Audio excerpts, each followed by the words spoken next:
आपने कभी भी किसी से मोहब्बत की है ना, तो हमारा चैनल जरूर सब्सक्राइब कीजिएगा और हाँ, इस बेल आइकन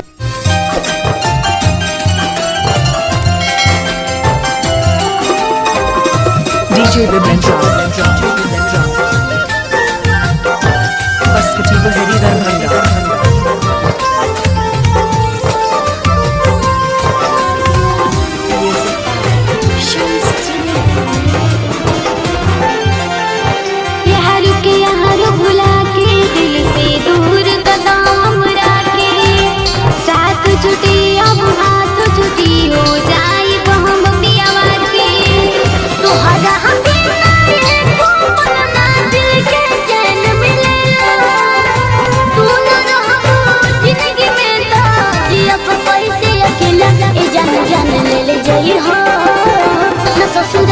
ले जाई हो ए जान जान ले जाई हो न ससुराया के ले जाई हो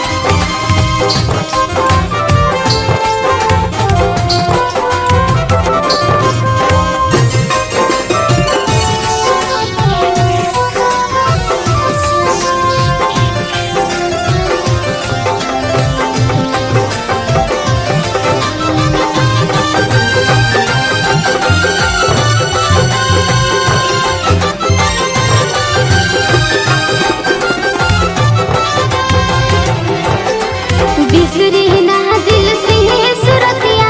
याद तोहरी आवे तोहरा बिना जान हो जान के मोल नहीं बहावे बिसरी ना दिल से सुरतिया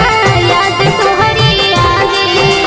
तोहरा बिना जान हो जान के मोल नहीं बहावे तोहरे होए तोहरे राह बन के साथ जन्म हो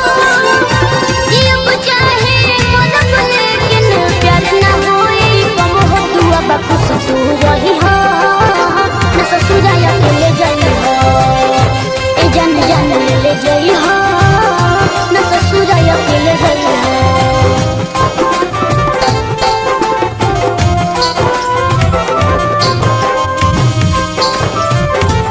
मिक्स पल्लवी रिकॉर्डिंग स्टूडियो मठिया